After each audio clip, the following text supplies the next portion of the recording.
The final school bell had just rung when another sound, sharper, harsher, sliced through the second-floor hallway of Westbury East High. Everyone stopped. Nobody leaves this area.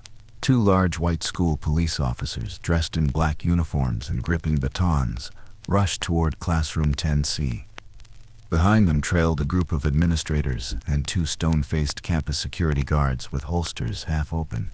In the crowded corridor, all eyes landed on one black girl, about 15, small frame, a purple backpack slung over her shoulder, crouched as if trying to disappear into the wall. Her name was Amira Dalton. The white girl had just screamed, "My phone's gone." That black girl took it. No one else here would want a junk phone except a poor little thief like her. That was all it took. Nothing more. No evidence. No witness. And yet the officer stepped forward, baton already raised by muscle memory. "Do you understand the charge against you?" "And no, I don't know what's going on." Amira's voice was so faint you had to strain to hear it. "We're going to search your bag." Wait a second. If you like this video, please like, comment, and subscribe. It really helps us. If you resist, I have the right to use force. Her breathing turned erratic. Her face went pale. Her eyes widened in panic. Around her, students whispered, pulled out their phones to film. "She's faking. Black kids are always acting. Figures. She's from the South Side. Everyone knows what they're like." Amira couldn't respond. She shook, clutching her backpack strap. Her mouth opened, but no sound came. And then, she collapsed to the floor like a leaf torn loose in a sudden gust. Her head struck the tile with a dry, sickening thud that echoed through the hallway. Screams erupted. Some students jumped back. Others kept recording. A few chuckled. The officer froze, recoiling half a step. He bent over, but didn't dare touch her, as if he had just come face to face with an uncomfortable truth. A female staff member called for the school nurse. 3 minutes later, the nurse arrived, kneeling beside Amira and shaking her gently. "Can you hear me, sweetheart?" No response. Her eyes were open wide, pupils drifting. Her lips moved, barely audible to those closest. "I didn't take anything." The clip that captured it all ran just 53 seconds from the moment the officer raised his baton to when Amira crumpled to the ground. That night, the video hit social media with the caption, "Accused of theft, threatened by school cop. Student collapses in hallway." Within 4 hours, it spread across student group chats, picked up by small media accounts. By morning, tens of thousands of views, hundreds of comments. Some were outraged. Why threaten before even investigating? She passed out from fear and no one cared. But most were cold. "She's faking. Old tricks steal then cry.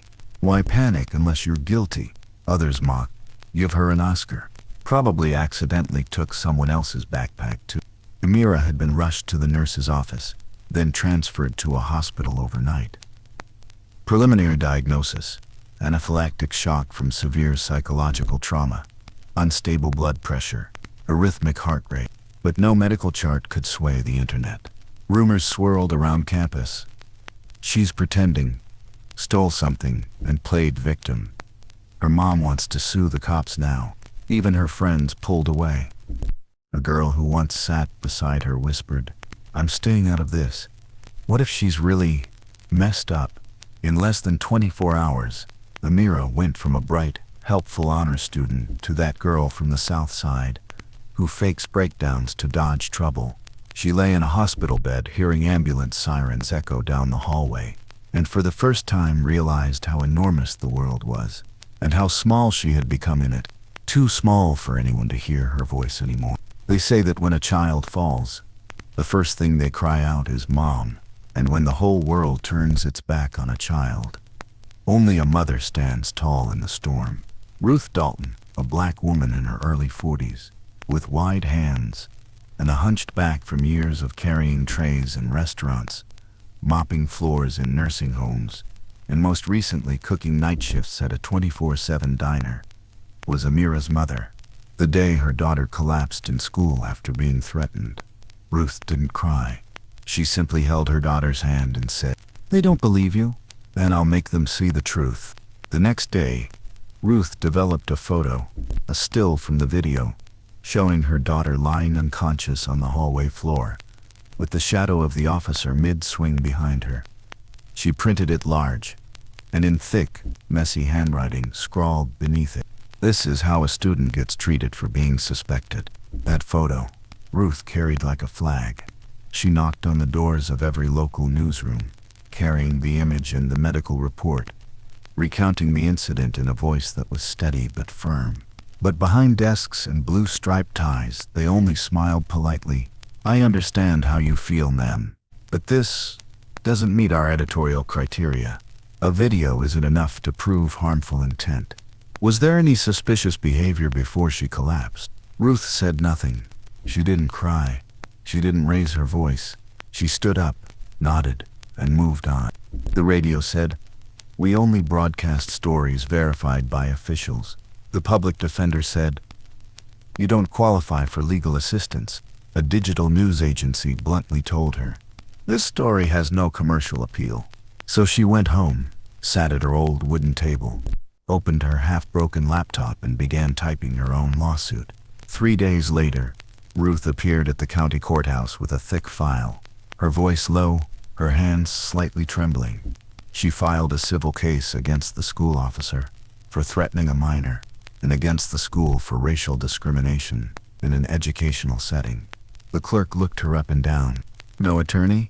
"I can't afford one," Ruth said, "but I have the truth." 3 weeks later, the court ruled. She lost. The verdict stated, "There is insufficient evidence to prove malicious intent by the school officer. The collapse may have been a personal psychological response and does not prove objective wrongdoing." Ruth left the courtroom still gripping that photo. The midday sun beat down like fire on the courthouse steps, but she didn't cry. She didn't collapse. She quietly folded the red-bordered verdict into her cloth bag and kept walking. It didn't end there. On social media, the hashtag Amira Dalton began to trend like a cruel joke. A thief with a mom to defend her. Her mom's just trying to cash in from the cops in the school. Instead of raising her kid right, she's busy filing lawsuits. Online articles began labeling Ruth the rogue mother from the South Side. Op-ed columns compared her to fame-hungry parents who faked stories for money. The only difference this time was that no one took her side. And Amira, since the day she fainted, she never returned to school. Every morning when the class bell would have rung, she trembled as if someone were scratching open a wound that hadn't healed. "Mom, I'm not going." I can't face their eyes. Ruth didn't force her. She simply held her close. Every day she stood in front of the mirror and practiced smiling. But in her eyes, the exhaustion dug deeper and deeper. Meanwhile, across town, where the houses had white columns, iron gates, and neatly cut lawns, Sierra Langley, the white girl who claimed her phone was stolen, was now the victim in the topic eye. Her family held a press conference. Her father, a prominent white attorney, spoke. "My daughter is being attacked, her reputation smeared just for speaking up when her property was missing. We're not against anyone. We only want justice for the honest." From that moment, Sierra became known as the victim of reverse accusation. From a single accusation, Ruth and Amira's lives spiraled downward. They were shunned from an already cold neighborhood. The restaurant where Ruth used to work didn't call her back. Amira's classmates avoided her. Neighbors walked by, eyes downcast or muttering, all this fuss over a little thing. Black folks really know how to stir drama. Amira curled up in bed, clutching one of her old drawings. A girl standing in the school courtyard, holding a flashlight to light the way through darkness. Every time she looked at it, she cried. As for Ruth, she kept printing more photos, kept knocking on every door of power, but she no longer carried hope. She only carried one thing, the truth, and one day, she believed someone would see it. Slowly, the mother and daughter began to fade into shadows. No one greeted them anymore in the already stratified neighborhood. The whispers behind their backs became prying stares whenever they passed by the convenience store, the bus stop, or the apartment hallway. On social media, the photo of Amira curled on the school hallway floor, with the baton looming behind her, was photoshopped and captioned, "Oscar-worthy performance." Amira, once a top student, the girl who helped classmates with group projects, had become silent as a fallen leaf in the cold court. She took extended leave from school, then all but vanished from campus life. Trauma had left her unable to bear classroom lights, loudspeaker announcements, or even the sound of footsteps thundering down the hallway. But amid the thick gray fog, fate lit a tiny flame from someone no one would have expected. Mr. Vernon, the nearly retired janitor. Mr. Vernon was white, hunched from decades of hauling garbage bins across the school. His face was lined with wrinkles, his white hair spiked like winter weeds. He lived alone, had no family, and quietly, like the stains he scrubbed away each day, he had watched everything unfold, though no one ever asked. One late March afternoon, while gathering trash on the third floor where few students passed, he heard a rustle from the old supply closet. Curious, he crept closer, cracked the door, and froze. Inside was a student, hiding something that looked like a phone in the back of the storage room. Then he saw. It was Sierra Langley, the wealthy girl who had caused a media storm accusing Amira of theft. Vernon didn't barge in. He pulled out his old phone from his breast pocket. His hands trembled with arthritis, but he managed to hit record. Every second, every sound, he captured. Through the crack, he saw Sierra stuffing a red-pink phone case into a box of old floor cleaner bottles. Her face tense, eyes darting nervously. Vernon held his breath. He was old and hated drama, but a memory resurfaced of the day Ruth Dalton brought him food when he'd just lost his wife and hadn't received retirement pay. She hadn't said much, just left a bag with bread, hot soup, and a note in scratchy handwriting. "I just hope tomorrow you eat a little better. Don't feel burdened or owe me anything." He still kept that note in his wallet. He'd never repaid her, not in 5 years. Now was the time. That night, Ruth Dalton received a message from an unknown number. When she clicked the link, the video opened slowly, like a blade slicing through the darkness she'd been drowning in. Sierra Langley, caught red-handed hiding the phone. Clear as day, with her own voice slipping out a nervous confession. Vernon had left a short note. "I don't know if this helps, but you were the only one who helped me when I had nothing. I believe your daughter is innocent." Ruth broke down in tears, not from anger, but because for the first time, someone believed in her and Amira. The next morning, Ruth rushed to the hospital, where Amira was still in recovery for psychological trauma. She placed the phone in her daughter's hand, hit play, and sat beside her as she watched. Amira's eyes widened, then filled with tears. "Mom, I thought no one would ever believe me again." Ruth hugged her, eyes red and swollen. "You once stood up for a friend being bullied. Now it's my turn to stand up for you."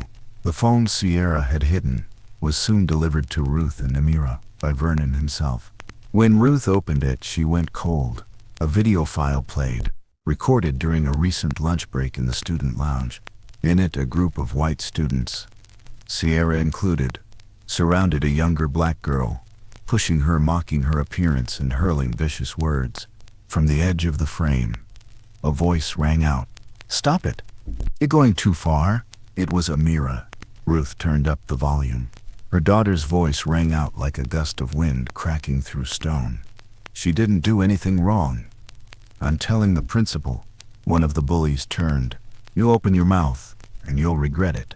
The video ended with a scoff and a thud, likely the phone dropping to the floor. Everything was clear now. The reason Amira was falsely accused, the attempt to distract from their own bullying, the cruelty hidden behind the mask of polished privilege.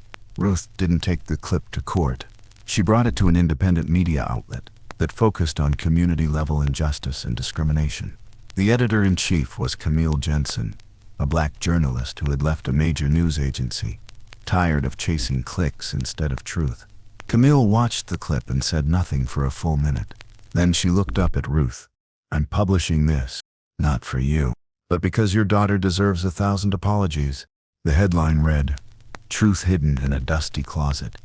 A confession and a clip that left a nation speechless. Published at 7:04 a.m. on Monday. By 11:17 a.m., major accounts were sharing it. By 2:52 p.m., justice for Amira was trending nationally. By 7:00 p.m., the school district held an emergency meeting, and that night, Ruth turned on the TV in the hospital room and saw her daughter's face on the national news. For the first time, not beneath the label, "Student accused of stealing phone," but instead, the girl who spoke up when someone else was bullied and paid the price for it. Ruth looked at Amira. The girl didn't cry. She just gripped her mother's hand and whispered, "I wasn't wrong, was I, Mom?" "No, baby. You were never wrong." Just 2 days after the independent media outlet's story went viral, the State Board of Education officially announced a full reopening of the investigation into the case of Amira Dalton, the student falsely accused of theft, and collapsed after being threatened by school police. This time, no one could sweep anything under the rug. The clip hidden on Sierra's phone, the footage filmed by Vernon, every detail was too clear, too undeniable. 3 days later, Sierra Langley and the 3 other students involved were suspended indefinitely. Sierra's father, a once celebrated attorney, appeared on television with a grim face, saying only one sentence: "We apologize for not seeking the truth before pushing another child off a cliff." The public was outraged, and yet, strangely, Ruth didn't demand compensation. She didn't press new lawsuits. She only wanted one thing: a public apology and transparency for her daughter. The school resource officer who raised his baton at Amira was immediately dismissed, with the report stating, "Violation of behavioral standards in an educational environment and excessive force without legal basis." Westbury High School's press conference was broadcast live on local television. The principal, a tall white man, who had initially turned a blind eye, stood at the podium, hands gripping a wrinkled sheet of paper. "On behalf of the school, I offer a sincere apology to Amira Dalton and her mother, Mrs. Ruth Dalton, for the harm we've caused. We were wrong, and we must be held accountable." Amira sat beside her mother. Flashbulbs lit the press row, but she wasn't afraid anymore. Her small hand held Ruth's, and for the first time it didn't tremble. When a reporter asked if she had anything to say, Amira simply smiled. "I just want to go back to class, like a regular student." 1 week later, Amira returned to school. People expected her to slip in quietly, but no. As the gates opened, students stood lined on either side of the hallway. Some bowed their heads, some held signs that read, "We're sorry, Amira." She walked slowly, her eyes meeting theirs. No bitterness, no blame, only calm, quiet pride. The kind that comes from a child who was once thrown to the ground, but rose and walked forward on legs that never broke. A month later, Amira received a full scholarship from the nonprofit Voices Unseen, an organization that supports students affected by injustice. The reason stated in the letter, Amira proved that, even when kindness comes at a cost, it remains the unwavering light in the darkness of school halls. As for Ruth, she still lived in her old apartment, still worked night shifts at the diner, but her life was no longer a string of unanswered doors. A journalist called her the Golden Mother of South Marlow. The media praised her as the torchbearer in a system that had gone cold and deaf. But Ruth only said quietly, "I don't need titles. I just need my daughter to live in a world where she doesn't have to flinch every time the school bell rings." The local government offered to partner with Ruth to create a fund for at-risk students. She agreed with one condition: this fund must carry my daughter's name, not mine. And so, the Amira Fund was born, an acronym for A Measure in Resistance and Awareness. The fund provides scholarships, legal aid, and psychological support for students who've experienced discrimination, bullying, or unfair treatment within the education system. At the fund's launch, when asked if she had any message for other parents, Ruth spoke slowly. "I didn't teach my daughter to seek revenge. I taught her to stand tall when she's right. And if we're patient enough, the truth will always win." The room fell silent. In the front row, Amira quietly wept, not out of pain, but because, after everything, her faith had survived. There are battles that require no weapons, only belief. And there are heroes who wear no armor, just persistence that knocks on doors others leave shut. Ruth Dalton was not a lawyer, not a journalist. She was simply a mother with calloused hands and an unbreakable conviction that her daughter deserved to be heard, to be believed, to be treated with the same fairness as anyone else. Amira, a girl falsely accused, who once collapsed in fear, became a symbol of a generation that refuses to stay silent in the face of injustice. And the single mother who refused to give up forced an entire system to pause and look inward. Their story reminds us, in a world filled with noise and bias, the truth still has a voice, as long as someone is strong enough to carry it. And sometimes the ones the world forgets are the ones who teach us the deepest lessons about justice.